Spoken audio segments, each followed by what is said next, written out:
We are live. My sister is attempting to peer pressure me. It's not working. They need to stick their tongue out. No. Yes. For 10 seconds. I told them it feels longer. And I said I don't care.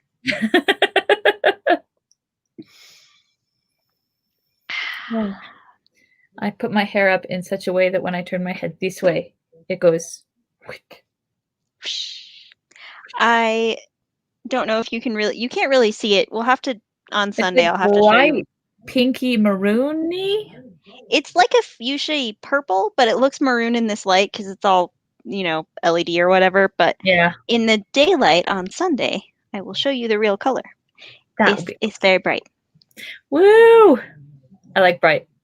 I don't think I'll go for bright. Maybe streaks or an ombre or something so that when it grows out up here, I don't get that sudden termination that I don't like. Yeah, that I have the advantage of having basically the buzz cut, so like when it grows out, it doesn't matter. Right? It still looks deliberate, and then you shave it off again. Exactly. That's the part that I meant is more like when I'm done, I'm just like, goodbye. Yeah. Very easy to change hair colors. I think the parameters I'll give are not high maintenance and something I can keep out of my face. But I'm going to a real stylist salon person for my birthday to celebrate. I'll be 40. Although I suppose everyone's doing a do-over, but I'm fine with 40. 40 feels nice. Look, we've all lived about 12 years in the last 6 months, so I think a do-over is a bit of a stretch. Yeah, I had all of my 30s was taken up with having cancer and not knowing it, and so it's like, should I turn 30 again? It's like people take you more seriously when you're 40, and you get to give less of a shit. Like they hand you a giant deck of not giving a shit cards. So I'm looking forward to that. Solid point. Sandy horrified and scandalized me 2 days ago by saying, "We're middle-aged." And I was like, "Excuse me, I am not." I never will be. I will not accept this. I'll go from young and belligerent to old and cranky.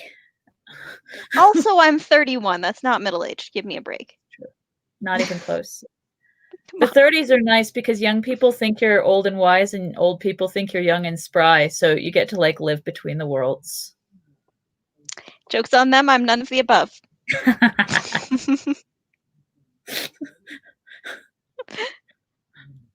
Old and spry and young and wise, and no. I am not wise, nor am I spry.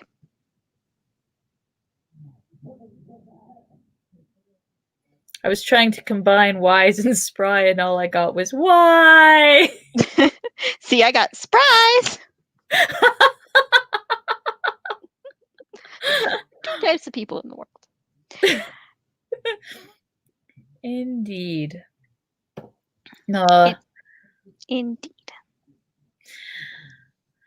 Those who can draw conclusions from incomplete data. And those who understand binary. Sorry, 10 types of people in the world.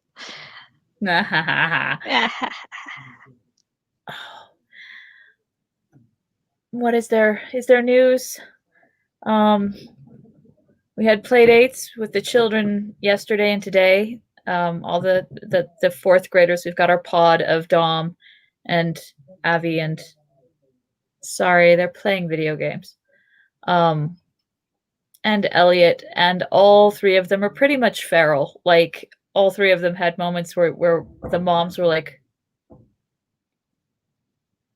so it's probably a good thing that we're starting to do this and getting them together to not curse and spit and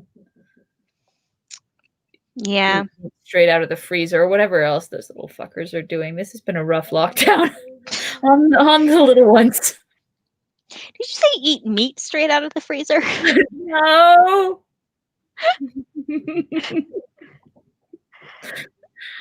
But of all the things that are in your freezer.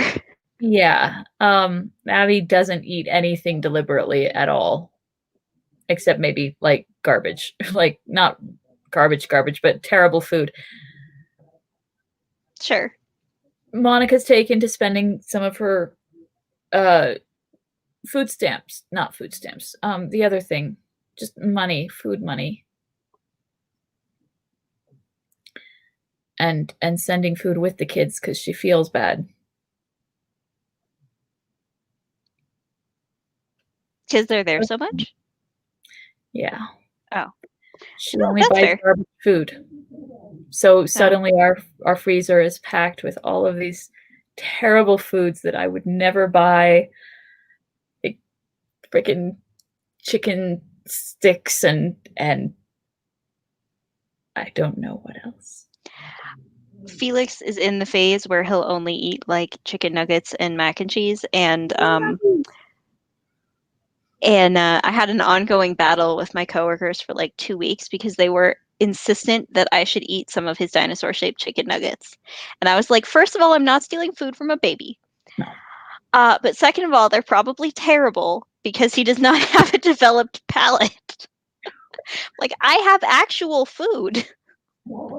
I'm That, just gonna eat that. I mean, it's not great food. Sometimes it's ramen. I'm not gonna lie. fair enough. But I mean, I had potato chips and onion dip for dinner. When we buy ice cream, we buy almost exclusively Ben and Jerry's, not just for political reasons, but because the ingredients all tend to be food. And she sent one of those gallon tubs of vanilla over for the children to eat, and it's got sawdust in it twice. There's cellulose gel, and then there's cellulose powder. I mean, I used to eat notebook paper. I turned out fine. You did, yes. We should be so lucky. And the children did see, like yesterday they were terrible, and today they were a little better behaved. So maybe it's just like being exposed to other people their age thing. Mm-hmm. Dom's Yeah. definitely the best behaved of them all because she has siblings about her own age. Avi makes me want to hurl him off a cliff someday. Please do not save this internet and then replay it for my son when he's older. He already knows. I was gonna say, like, I'm pretty sure if he's pushing your buttons, he knows. Yeah. Yeah. We do not. Yeah. We are not subtle around here.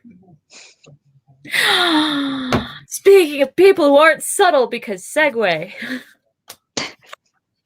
Checks out. I'm going to work on my sweater today. We are almost done with the third stripe, and the fourth stripe is going to be the same color as my hair. Oh my god, that's awesome. Yeah, well, this stripe has some of the same color in it, and then it's going to segue to. Hang on, I gotta get it. It's almost in reach, but not quite. Check. Come here, you wee bastard. All right, it's going to segue to this color. That's gorgeous. I love it. It is. You really can't see. Like, I'm looking at it on my screen, and I'm like, I really don't think it's showing properly. But you know my Doc Martens? Yes. Same shade of purple. Wow. Also, so is my hair. Awesome. Yeah, you don't have one of these. I've borrowed the ring light from one of the children, not the children, just Blue does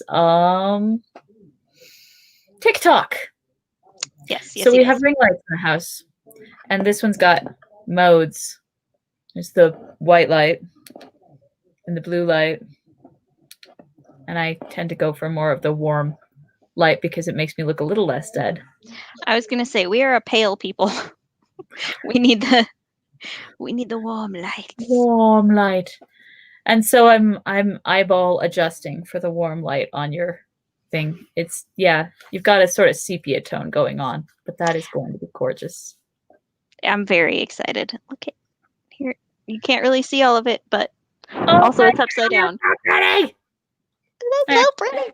I bought myself a sweater yesterday at the thrift store. We were there because Ethy needed pants, and it's hard for her to find them because she has the tiniest hips and the longest legs. Oh, that's a tough combination. Yeah. But she thinks she found some that she can wear, and in the meantime, I was looking at shirts and found a sweater that's my favorite, sage green, with a big floppy neck area, and it's super long, and I haven't tried it on yet because I'm afraid it'll just make me look all bulgy because all of my favorite clothes do. I don't have a response to that. I don't think you look bulgy. Thank you. Yeah, I think you're beautiful. Aw, thank y'all. You love me. You don't get to have an opinion. The people who love you are the only ones who should get to have an opinion. That is touche. Yeah, well done. I don't know what to say to that. Concede me the point and read the book. Yes, we were at the end of the chapter, weren't we? I think We had great so. smoke, battle and war, the king of the golden hall. Oh no, we were past the end of the chapter because yeah, they were at the part where they had just sent the sentry off to bring the message to the king, and then he was like, you have to give us all your weapons. And then I think there was a break somewhere right around there, and that's where I stopped. There's a couple of them. So did we read the did we read a description of the road and the fountain? No, we stopped before that. All right. The dark gates were swung open. The travelers entered, walking in file behind their guide. They found a broad path paved with hewn stones, now winding upward, now climbing in short flights of well-laid steps. Many houses built of wood and many dark doors they passed. Beside the way, in a stone channel, a stream of clear water flowed, sparkling and chattering. At length they came to the crown of the hill. There stood a high platform above a green terrace, at the foot of which a bright spring gushed from a stone carved in the likeness of a horse's head. Beneath was a wide basin from which the water spilled and fed the falling stream. My mental predictive text was like, carved in the shape of a horse's and head was not the next word. No. It's been very off lately. The other day, Sandy turned to me in the car and went, would you like? And I thought she was going to say a snack. And she said, a crushed velvet bedspread. And I was like, I can't eat that. And she was like, what?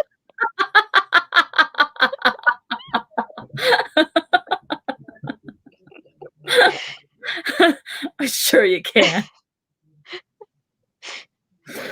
No, thank you. I get all of my fiber from the cellulose in my ice cream.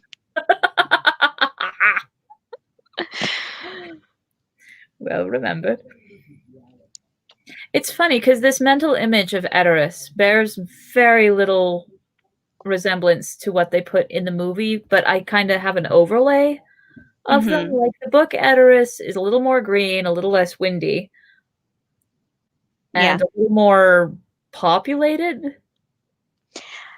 And a bit more, I don't know if built up is the right word, right? But it's city-like, urban, yeah, urban. Yes, that's the word.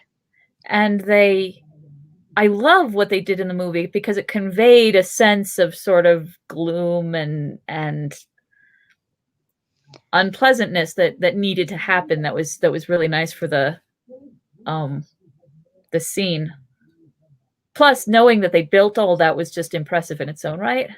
Yeah. Well, and it was very much tied to how they were kind of culturally coding the Rohirrim and like as kind of old English Viking era people, that they couldn't have them then be urban. That would have completely undermined the whole thing. Yeah, except that it wouldn't if you had any historians in the audience. But our, like, the layman's mental images are worth tapping into when you know what they are and you want a shorthand for conveying mood to your audience. That makes perfect sense. Yeah, and especially like it's a fantasy culture, so you don't have to be historically accurate. Exactly. Even though I'm sure historians would love it if more people would. Oh my god. Like you tapped into Saxon cultures and you remembered that they have, I don't know, name a thing that none of us know that Saxons had. Baths. Right? They were really like that was a whole thing because the Romans had been there and left the public bath culture Yeah. behind. I They want a were very public clean. bath in Edoras. That'd be cool. Oh, that'd be so cool. It'd be Oh, tiled in horses. yes. Oh, that'd be beautiful. Yeah. It's Also, headcanon now. they were Somewhere where the characters never went. public baths. It was cool. Coeducational public baths. Of course. It's historically accurate. It Shit, would what be. was I gonna say about history and I don't know, it'll come back to me or it won't. I learned a thing just an hour ago about how in the 1880s, inventors needed to pitch the idea of electricity to the general public, who is resistant, as we know, to every new idea. And one of the things they hit on for marketing was goddesses. So there's this whole Kiri found, hi Kiri, a whole thing, a whole article that included old posters from the turn of the century and before of women wielding lightning. And of course, they painted them classically with togas, and some of them have like sparkles coming out of their headgear. And Neat. there's a couple that are kind of more Art Deco when you get a little later in those things, but it's so cool. There was even apparently at the World's Fair a sculpture to represent alternating and direct current, were two beautiful girls lounging across a thing, a generator, I suppose, whatever. Doesn't matter. But they were AC and DC. It's a Halloween costume idea. Look, it is Bisexual Visibility Day, so this is very on brand. Yes, we're good at that. Oh, that's right. Yesterday was Happy Hobbit Day. Thank you. Thank you. I forgot to quote, or I forgot to post Leonard Nimoy singing the Bilbo song. I'll do it next year. Or on March 23rd. Isn't that when the ring went in the fire? I don't recall off the top of my head. Me neither. But anyway, happy Hobbit Day. Bilbo would be millions of years old. I don't know. When did all this happen? I remember what I was going to ask you. It was, did you see the Rachel Maxey episode where she watches The Mummy with an Egyptologist? Not yet. I totally will. I will. You have to watch that one. That one's really good. I'm having trouble because last night I was going to watch Rachel Maxey when Jason went to bed, but I discovered I had a program on my tablet that will allow me to narrate without having to keep the subscription to, or re-up the subscription to Adobe that we let lapse on this machine because it's bloody expensive. So apparently the tablet just came with a record program that works perfectly well. Lovely. So I sat in the closet and recorded narration for Nitrogen instead of watching my videos. That's fair. I think that was a perfectly justifiable use of your time. I just think that next time you happen to have some Rachel Maxey time, you should watch the Mummy one because it's great. And 12-year-old me was like, I want to be that person when I grow up. Sweet. You definitely were into Egyptology. Was so into it. This lady, like, I'm gonna spoil my favorite part for you. Is that okay? Yes. This lady can read hieroglyphics, sight read hieroglyphics. She just goes across the line and goes, it says this, this, this, and this. And I'm like, oh, I wish I had grown up to be you. It's so fucking cool. Neat. Yes. Okay. Anyway, Back to Edoras. so here we are in the distinctly more green, urban, and welcoming city of Edoras.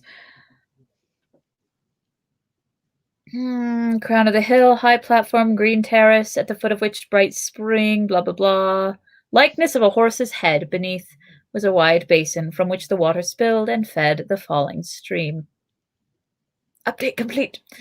Up the green terrace went a stair of stone, high and broad, and on either side of the topmost step were stone-hewn seats. There sat other guards, with drawn swords laid upon their knees. Their golden hair was braided on their shoulders, the sun was blazoned upon their green shields. Their long corslets were burnished bright, and when they rose, taller they seemed than mortal men. Badass door wardens. I gotta get me a pair. I just picture both of them as Shawnog.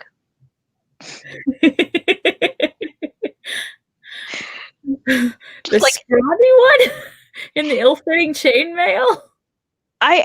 So just something about it when you said door wardens, that was the first thing I pictured was just Shawnog, because he could be like tall and scrawny, you know, like really Sure. like. Anyway, Taller, scrawnier, and dumber, they say.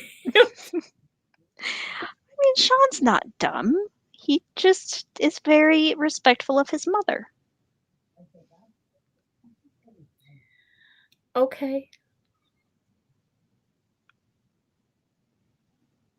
Anyways, back to the door wardens. There are the doors before you, said the guide. I must return now to my duty at the gate. Farewell, and may the Lord of the Mark be gracious to you. Amma! He turned and went swiftly back down the road. The others climbed the long stair under the eyes of the tall watchman. Silent they stood now above and spoke no word until Gandalf stepped out upon the paved terrace at the stair's head. Then suddenly with clear voices they spoke a courteous greeting in their own tongue. Hail, comers from afar, they said. They have to rehearse that. They say it in unison. One of them's half a beat behind. Later on, good job, Steve. God damn it, Jared. We talked about this. They said, and they turned the hilts of their swords towards the travelers in token of peace. Green gems flashed in the sunlight. How did they do that without stabbing themselves with the swords? It's still in a scabbard, so you just go, Hwah!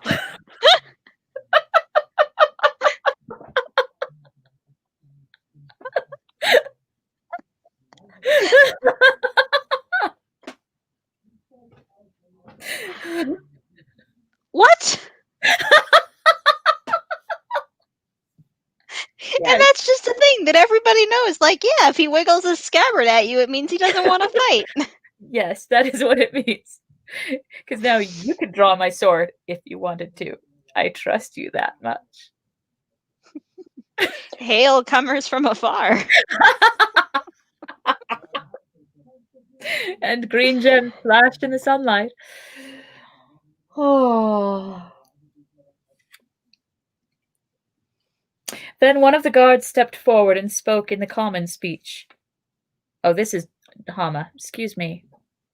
I got Hama wrong. How dare you? I am the door ward of Theoden, he said. Hama is my name. Here I must bid you lay aside your weapons before you enter.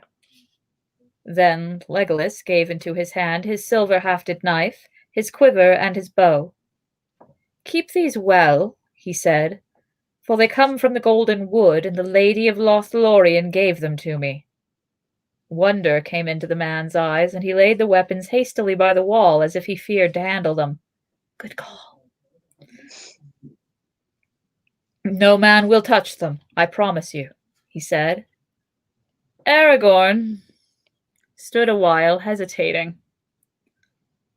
It is not. Sure, he did. It is not my will, he said, to put aside my sword or to deliver Anduril to the hand of any other man. It is the will of Theoden, said Hama. It is not clear to me that the will of Theoden, son of Thengel, even though he be Lord of the Mark, should prevail over the will of Aragorn, son of Arathorn, Elendil's heir of Gondor. Aragorn, you gotta stop measuring your scabbard with people. Right. Like, don't be a dick. Just put your sword down. You're not king here. Shut the fuck up. This is the house of Theoden, not of Aragorn, even were he king of Gondor in the seat of Denethor, said Hama. Oh, I love Hama so much. Like, yeah, you're an exiled king. Guess what that means? You don't have a kingdom, bitch. Even if you did, you're not there. Why is Theoden the boss of me? Because you're in his house? In Honestly. the seat of Denethor, said Hama, stepping swiftly before the doors and barring the way. His sword was now in his hand, and the point towards the strangers. That doesn't mean peace. No way, really. This is idle talk, said Gandalf. Needless is Theoden's demand, but it is useless to refuse. A king will have his way in his own hall, be it folly or wisdom. Truly, said Aragorn, and I would do as the master of the house bade me, were this only a woodman's cot, if I bore now any sword but Anduril. Whatever its name may be, said Hama, here you shall lay it if you would not fight alone against all the men in Edoras. Not alone, said Gimli, fingering the blade of his axe, and looking darkly at the guard as if he were a young tree that Gimli had a mind to fell. Not alone. Gimli, you're not helping. But he's a really good wingman. Like, oh, my brother's in a fight, in a totally unjust fight that he started. Okay, I'll be his backup. Look, I don't agree that friendship means never telling your friends they're being idiots. Good, because these bastards tell each other all the time.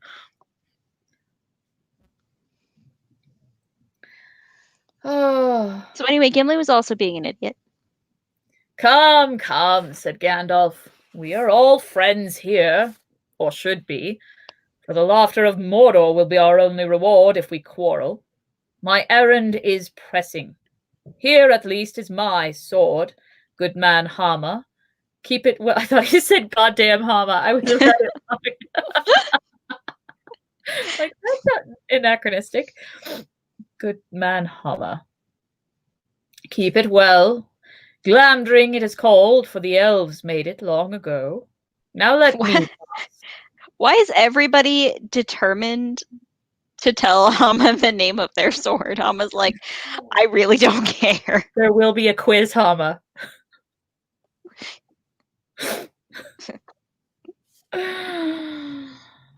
Now let me pass. Come, Aragorn. Slowly Aragorn unbuckled his belt and himself set his sword upright against the wall. Here I set it, he said, but I command you not to touch it, nor to permit any other to lay hand on it. In this elvish sheath dwells the blade that was broken and has been made again. Telkar first wrought it in the deeps of time. Death shall come to any man that draws Elendil's sword, save Elendil's heir. If I were if you... I would totally touch it.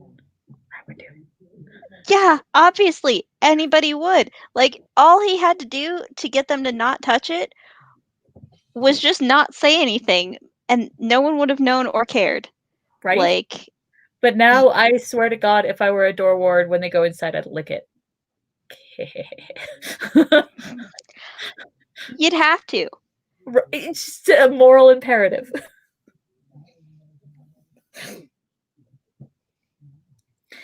The guard stepped back and looked with amazement on Aragorn. It seems that you are come on the wings of song out of the forgotten days, he said. It shall be, Lord, as you command. Well, said Gimli, if it has Anduril to keep it company, my axe may stay here too, without shame. And he laid it on the floor. It doesn't have a name, because Gimli's cool. Now then, if all is as you wish, let us go and speak with your master. The guard still hesitated. Your staff, he said to Gandalf.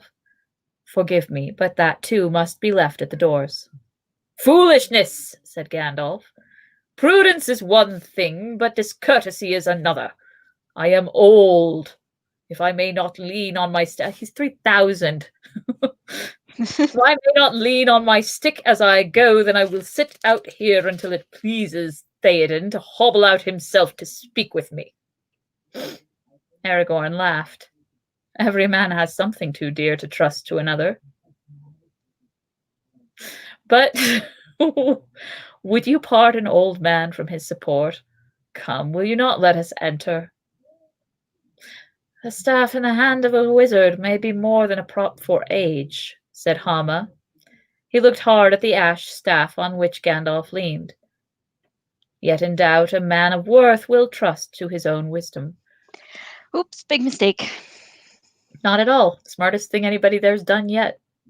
I mean, yes, but in terms of the fact that it was, in fact, a magic staff that Wormtongue would not have liked him to let in, it was a big mistake. Wormtongue is the mistake in this case. I mean, yes. I'll bet if they tried to vote him out, he wouldn't accept the results of the election. You don't vote for kings. What about viziers or whatever Wormtongue is? Don't think so. I think that's an appointed position. I've never heard anybody say, like, vote Jafar. I want to see the posters, though. See, I was like, actually, I would wear that on a t-shirt. Law and order.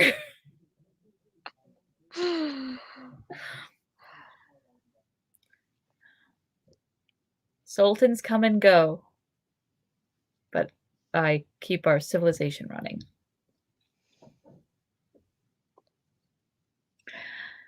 Plus, Hama's smart enough to be like, okay, yeah, it's totally a wizard staff, but you're totally friends, so I'm tired of this argument. Also that. Yet in doubt a man of worth will trust to his own wisdom. I believe you are friends, and folk worthy of honor who have no evil purpose. You may go in. I'm sorry I'm so sniffly. That's okay. We could edit them out. Sure, if you want to edit the video, go right ahead. Not happening. Maybe someday, on the 10-year anniversary, come back and turn it into a best of.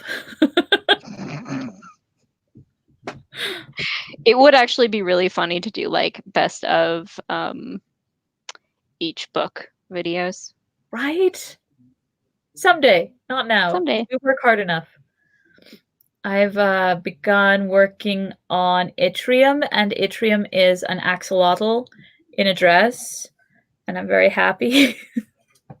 Even though I haven't gotten very far, but just the concept of an axolotl in a dress makes me happy. That sounds delightful. The guards now lifted the heavy bars of the doors and swung them slowly inwards, grumbling on their great hinges. The travelers entered. Inside it seemed dark and warm after the clear air upon the hill. The hall was long and wide and filled with shadows and half-lights. Mighty pillars upheld its lofty roof, but here and there bright sunbeams fell in glimmering shafts from the eastern windows, high under the deep eaves. Through the louver in the roof, above the thin wisps of issuing smoke, the sky showed pale and blue. As their eyes changed, the travelers perceived that the floor was paved with stones of many hues. Branching runes and strange devices intertwined beneath their feet. They saw now that the pillars were richly carved, gleaming dully with gold and half-seen colors. Many woven cloths were hung upon the walls, and over their wide spaces marched figures of ancient legend, some dim with years, some darkling in the shade. But upon one form the sunlight fell, a young man upon a white horse. He was blowing a great horn, and his yellow hair was flying in the wind. The horse's head was lifted, and its nostrils were wide and red as it neighed, smelling battle afar. Foaming water, green and white, rushed and curled about its knees. "Behold Eorl the Young," said Aragorn. Thus he rode out of the north to the battle of the field of Celebrand. Celebrand, a field of battle. Celebrian, Arwen's mother, also Galadriel's daughter. Celeborn, Galadriel's husbandy, the arm candy. Isn't there someone named Celebdil too? There's a Celebdil. I can't remember what Celebdil does. What does Celeb mean?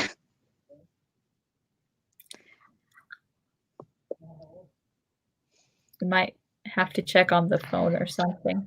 Okay, 1 second. Let me finish this row. Right? And who runs the havens? Who lives? God, what it? Círdan. Círdan. Okay, that's very different. The only elf ever described with a beard. It's always weirded me out. Like, I want to know why. Does everyone else shave?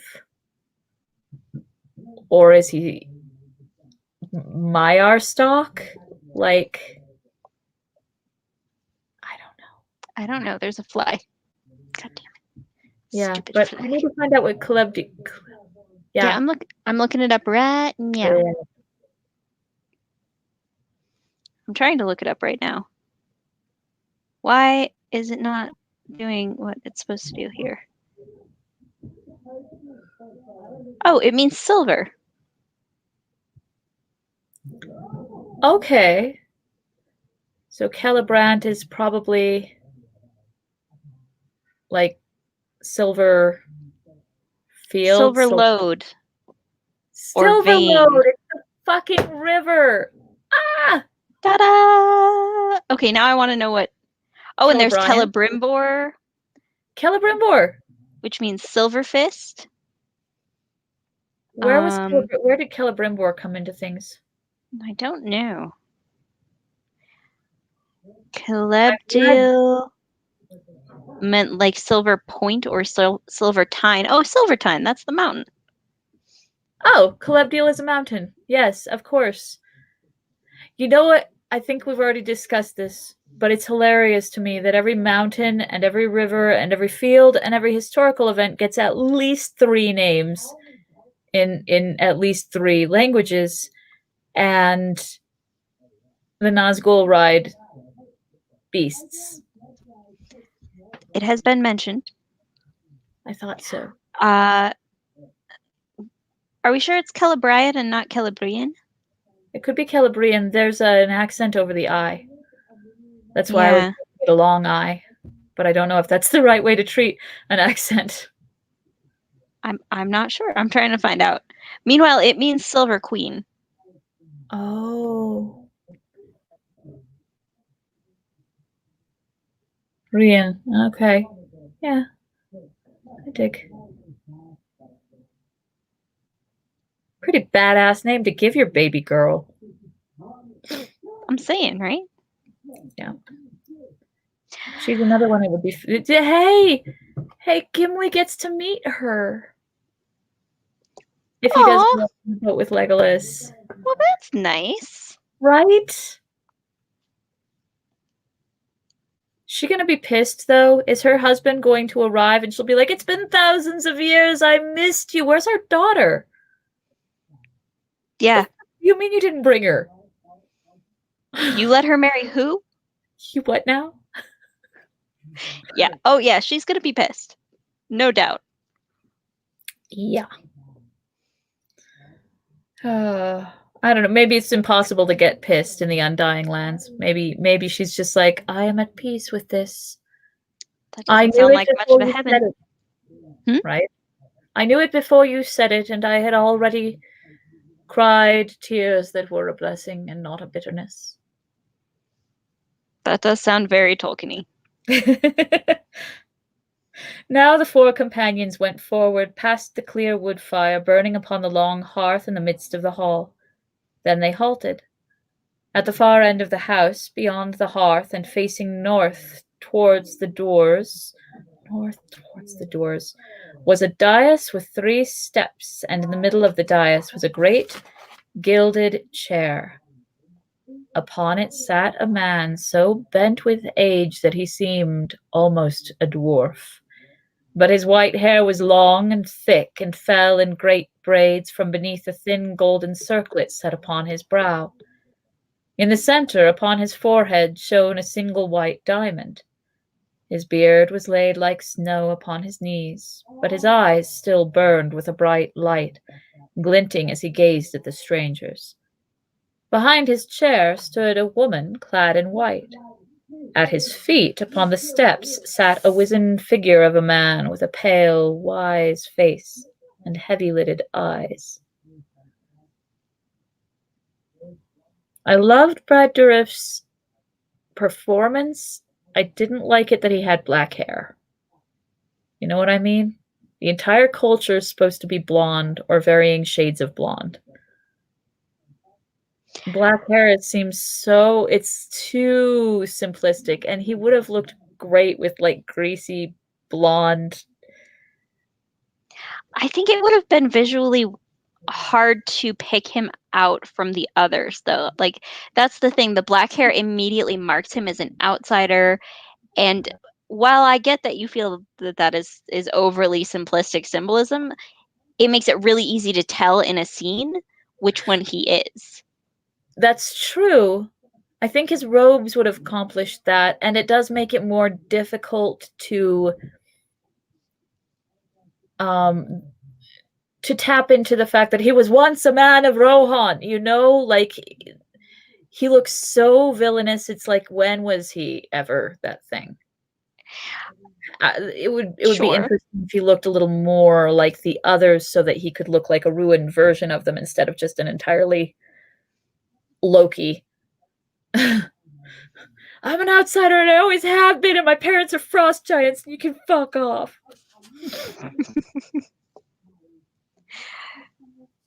I don't know if at any point in the movies they ever make it clear that he is a man of Rohan, though. They don't really say. Yeah. Theoden delivers the line in the extended version when he stabs Saruman. Grima, you were not always what you are now. You were once a man of Rohan. Come down. Well, I've not got a leg to stand on there then. I am not what I have been. Methinks thou art sadder. Anyway, there was a silence. The old man did not move in his chair. That's awkward. At length, Gandalf spoke. Like, Hail, Theoden, son of Thengel! I have returned, for behold, the storm comes, and now all friends should gather together, lest each singly be destroyed. Slowly the old man rose to his feet, leaning heavily upon a short black staff with a handle of white bone. And now the stranger saw that, bent though he was still tall, and must in youth have been high and proud indeed. I greet you, he said, and maybe you look for welcome. But truth to tell, your welcome is doubtful here, Master Gandalf. You have ever been a herald of woe. Troubles follow you like crows, and ever the oftener the worse. I will not deceive you. When I heard that Shadowfax had come back riderless, I rejoiced at the return of the horse, but still more at the lack of the rider. And when that's just unnecessarily hurtful. I know, right? Like, why are you all so dedicated to being dicks to each other? Because they're salty. Every one of them. At least they're honest. I'd rather people weren't honest about hurtful things most of the time.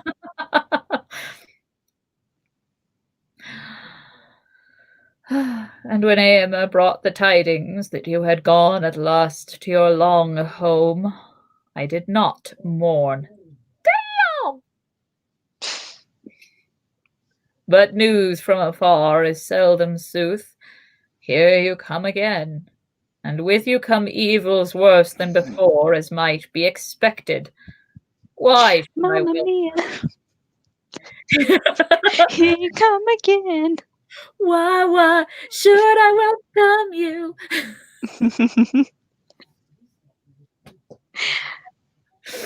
Sorry, go on.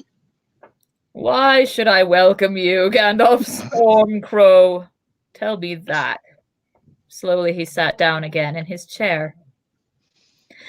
You speak justly, lord, said the pale man sitting upon the steps of the dais. It is not yet 5 days since the bitter tidings came that Theodred, your son, was slain upon the west marches. I didn't know he was talking in rhyme. I've never heard it in rhyme before. Wait, what? It is not yet 5 days since the bitter tidings came that Theodred, your son, was slain upon the west marches. It's a song. Your right hand, the second marshal of the mark. In Eomer there is little trust. Few men would be left to guard your walls if he had been allowed to rule. And even now we learn from Gondor that the Dark Lord is stirring in the east. Such is the hour in which this wanderer chooses to return. Why, indeed, should we welcome you, Master Stormcrow? Lath spell I name you. Ill news. And ill news is an ill guest, they say. He laughed grimly as he lifted his heavy lids for a moment and gazed on the strangers with dark eyes. You are held wise, my friend Wormtongue, and are doubtless a great support to your master, answered Gandalf, except he said it in a soft voice, sorry. Yet in 2 ways may a man come with evil tidings. He may be a worker of evil, or he may be such as leaves well alone and comes only to bring aid in times of need. That is so, said Wormtongue, but there is a third kind, pickers of bones, meddlers in other men's sorrows, carrion fowl that grow fat on war. What aid have you ever brought, Stormcrow? And what aid do you bring now? It was aid from us that you sought last time you were here. Then my lord bade you choose any horse that you would and be gone, and to the wonder of all you took Shadowfax in your insolence. My lord was sorely grieved, yet to some it seemed that to speed you from the land the price was not too great. I guess that it is likely to turn out the same once more. You will seek aid rather than render it. Do you bring men? Do you bring horses, swords, spears? That I would call aid. That is our present need. But who are these that follow at your tail? 3 ragged wanderers in grey, and you yourself the most beggar-like of the 4. Well, I believe we call that reading for filth. The courtesy of your hall is somewhat lessened of late, Theoden, son of Thengel, said Gandalf. Has not the messenger from your gate reported the names of my companions? Seldom has any lord of Rohan received 3 such guests. Weapons they have laid at your doors that are worth many a mortal man, even the mightiest. Grey is their raiment, for the elves clad them, and thus they have passed through the shadow of great perils to your hall. Then it is true, as Eomer reported, that you are in league with the sorceress of the Golden Wood, said Wormtongue. It is not to be wondered at. Webs of deceit were ever woven in Dwymodene. Gimli strode a pace forward, but felt suddenly the hand of Gandalf clutch him by the shoulder, and he halted, standing stiff as stone. In Dwymodene, in Lorien, seldom have wandered the feet of men. Few mortal eyes have seen the light that lies there ever long and bright. Galadriel, Galadriel, clear is the water of your well.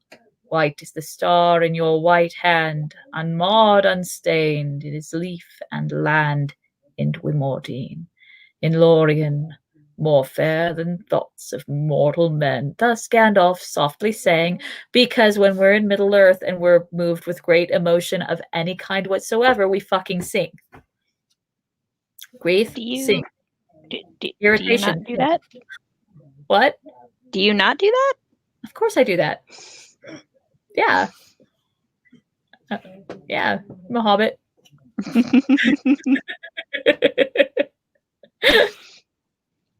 Thus Gandalf softly sang, and then suddenly he changed.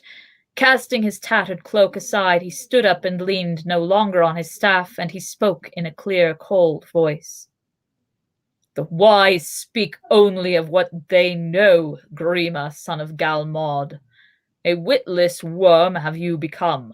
Therefore be silent and keep your forked tongue behind your teeth. I have not passed through fire and death to bandy crooked words with a serving man till the lightning falls. Well, all right then.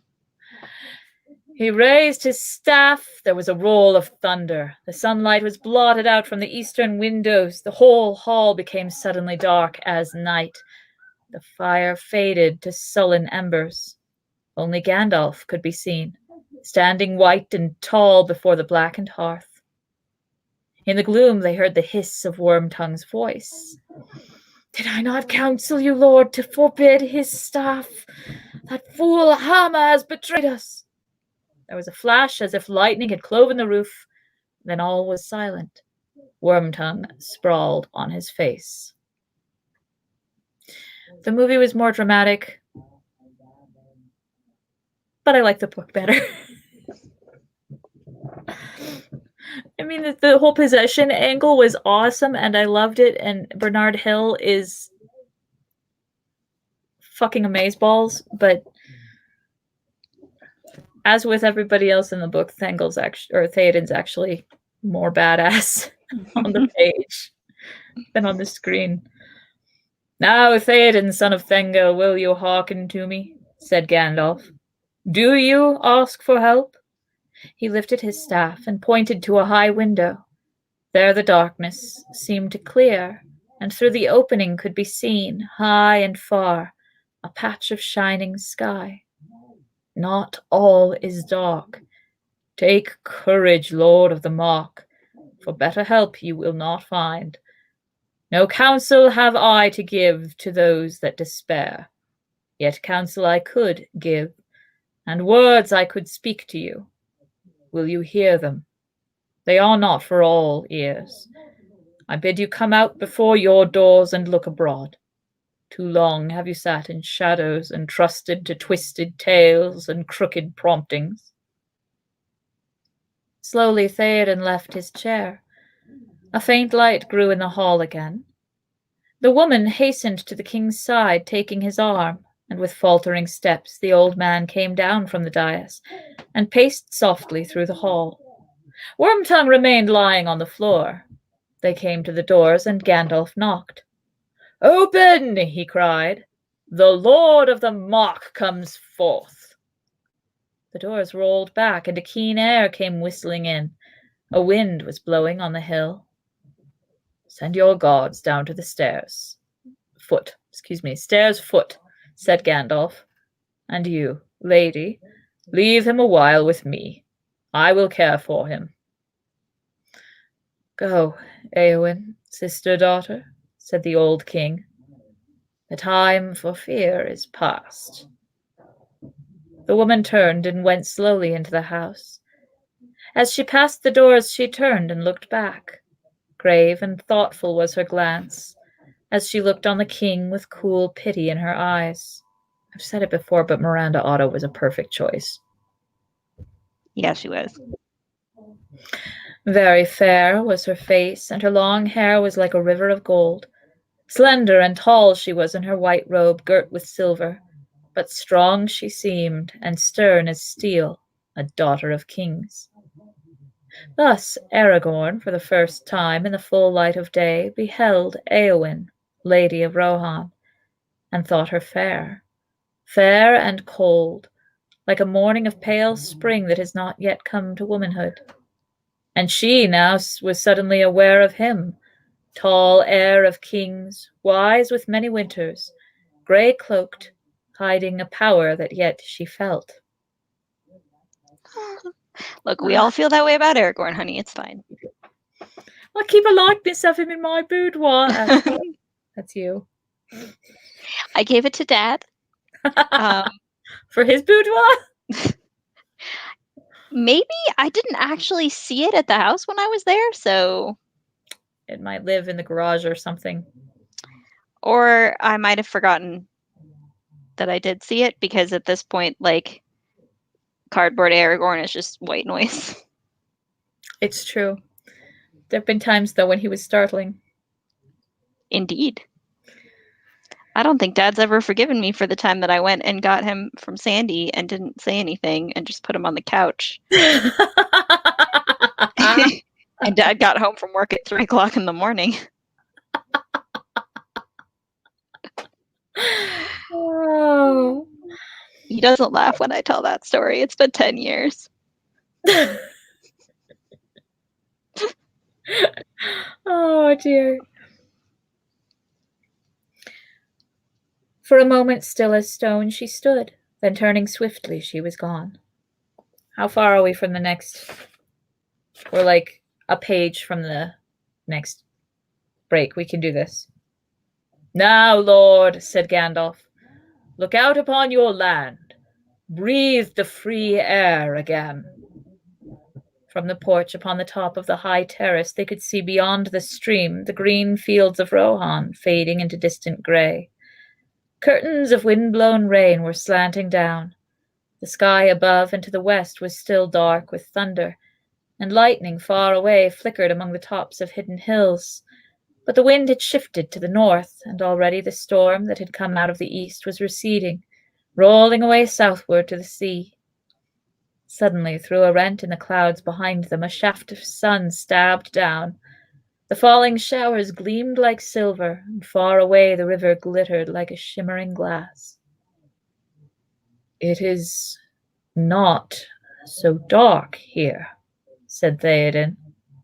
No, said Gandalf, nor does age lie so heavily on your shoulders as some would have you think.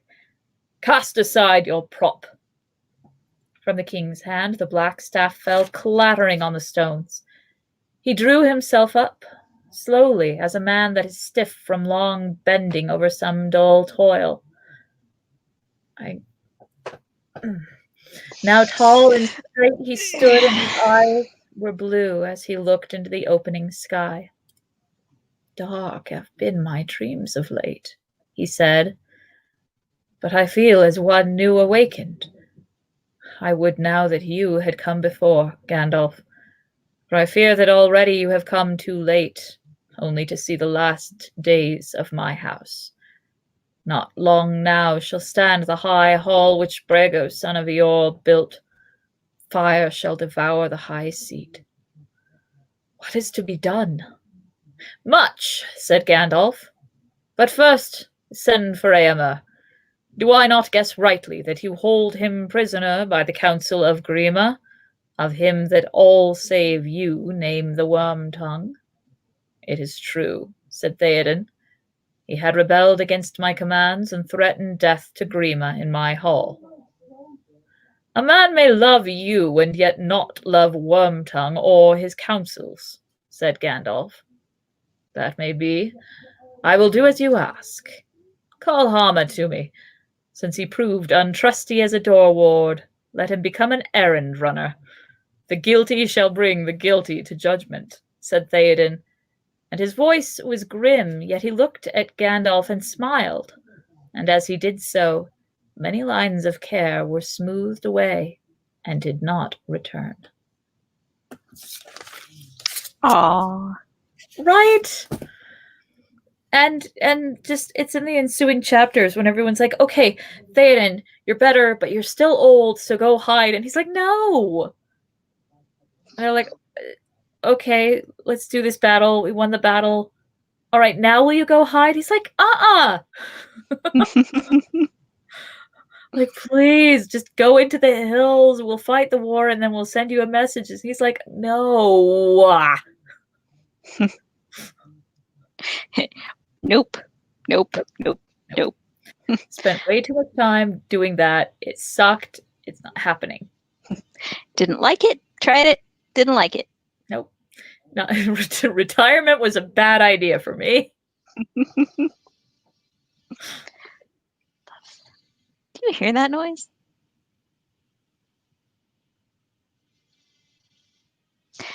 I hope it's not coming through my headphones. It's really annoying. I think one of my neighbors is trying to start a car that doesn't wish to be started. Oh. But it was very like high and buzzy, and I did not enjoy it. I'm sorry. That sucks. Okay. I've got the stomping of the. They play. What is it that they play?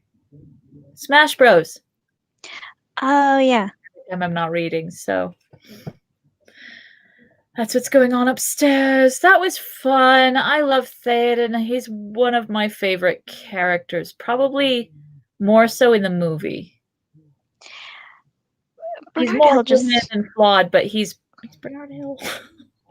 He's left-handed. Exactly. That's really what I need in a protagonist. Yeah. Left-handedness. Left-handedness is really difficult to come by. It's key. It's true. All right. Well, on that note. I will see you on Sunday, and probably, honestly, depends on how much time I spend knitting the rest of the week, but it's possible that by Sunday, the body of this sweater will be done and I'll be onto the sleeves. That will be so awesome. I can't wait to see it and to see you and your hair in natural light. Yes, it is going to look very different from what you currently see. I can imagine it, for what that's worth. And, yeah, have a good night. I will, you too. Love you. Liamas. Love you too.